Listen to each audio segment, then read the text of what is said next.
Bangalore University, Government First Grade College and PG Center Shankararayana, Kundapura.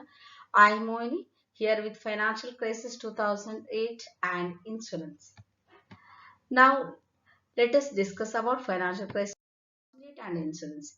The main cause of financial crisis 2008 is subprime mortgage and housing loans. The because of the housing loans, just you can see the picture what happened. Now, what happened ultimately? All this we'll discuss in detail. Okay, what is financial crisis and what are its effects? Now see, key origins of the 2007-2009 financial crisis. Subprime lending, lending to high-risk home buyers. Financial innovation, that is credit default swaps and collateralized debt obligations. Asset price bubble, especially in housing banks lent out too much. Regulatory capture, example failure of the credit rating agencies.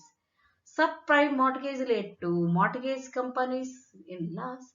Lenders, home builders, financial markets, the loss of financial markets. US economy was severely affected. Ultimately, the global economy was also affected. Now, how the financial crisis hits the business investment in general, we'll see. Financial crisis eventually feed through into the real economy and usually cause a fall in business investment because higher cost of credit, commercial banks become more risk averse and may raise interest rates on higher risk loans. Falling asset prices weaken bank balance sheets and mean they have less money to lend out. Bank restricts credit to rebuild capital. A desire to maintain higher lending of bank liquidity causes a fall in lending to new and small businesses, which can hamper entrepreneurial activity. The fall in asset prices causes a fall in consumer spending or aggregate demand and economic confidence. Businesses less likely to invest when spare capacity is growing. Fall in share prices hits the ability of instead listed companies to raise extra capital to fund their investment plans. Now let us see what is actually financial crisis mean. Some authors have given the definition. Let us highlight some of the definitions. Only two we have discussed here. According to H. Green and Ports 1987, a disturbance to financial markets associated typically with falling asset prices and insolvency amongst debtors and intermediaries, which ramifies through the financial system, disrupting the market's capacity to allocate capital. Now let us see next definition by Shelrisk and Taylor given in the year 2012. Bank runs sharp increases in default rates accompanied by large losses of capital that result in public intervention, bankruptcy, or forced merger of financial institutions. Now let us have a glance on financial crisis 2008 in brief. See, the collapse of the housing bubble, fueled by low interest rates, easy and available credit, scant regulation, and toxic mortgages. That was the spark that ignited a string of events, which led to a full blown crisis in the fall of 2008. Trillions of dollars in risky mortgages had become embedded throughout the financial system as mortgage related securities were packaged, repackaged, and sold to investors around the world.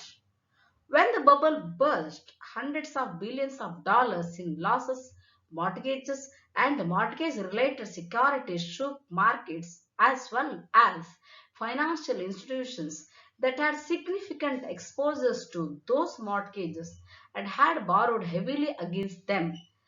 This happened not just in the United States but around the world. The losses were magnified by derivatives such as synthetic securities. The crisis reached systematic proportions in September 2008 with the failure of Lehman Brothers and the impending collapse of the insurance giant American International Group, that is AIG. Panic fanned by lack of transparency of the balance sheets of major financial institutions, coupled with a tangle of interconnections among institutions perceived to be too big to fail, caused the credit markets to seize up, trading ground to a halt. The stock market plummeted. The economy plunged into a deep recession. Despite the expressed view of many Wall Street and in Washington that the crisis could not have been foreseen or avoided, there were warning signs. The tragedy was that they were ignored or discounted. There was an explosion in risky subprime lending and securitization, an unsustainable rise in housing prices, widespread reports of egregious and predatory lending practices, dramatic increases in household mortgage debt, and exponential growth in financial firms, trading activities, unregulated derivatives, and short term repo lending markets, among many other red flags. Yet, there was pervasiveness. Little meaningful action was taken to quell the threats in a timely manner. The prime example is the Federal Reserve's pivotal failure to stem the flow of toxic mortgages, which it could have done by setting prudent mortgage lending standards. The Federal Reserve was the one entity empowered to do so, and it didn't. The evidence of other failures financial institutions made, bought, and sold mortgage securities they never examined, did not care to examine, or knew to be effective. Firms dependent on tens of billions of dollars of borrowing that had to be renewed each and every night, secured by subprime mortgage securities, and major firms and investors blindly relied on credit rating agencies as their arbiters of risk. What else could one expect on a highway where there were neither speed limit nor neatly painted lines? In the years leading up to the crisis, too many financial institutions as well as too many households borrowed to the hilt, leaving them vulnerable to financial distress to ruin if the value of their investments declined even modestly. For example, as of 2008, the five major investment banks, Bear Stearns, Goldman Sachs, Lehman Brothers, Merrill Lynch, and Morgan Stanley, were operating with extraordinarily thin capital. By one measure, their leverage ratios were as high as 40 to 1, meaning for every $40 in assets, there was only 1 in capital to cover losses. Less than a 3% drop in asset values could wipe out a firm. The consequences of the financial crisis influenced the activity of life and non life insurance companies in a different way. Life insurance companies found themselves in the worst circumstances. In the developing countries, in spite of the difficult situation, the growth of the insurance sector continued, although the rate of development was slower than in the previous years. Beginning from the second half 2009, there began a renewal and stabilization of the insurance market in the developed countries, which is proved by the increased levels of capitalization, solvency of insurance companies.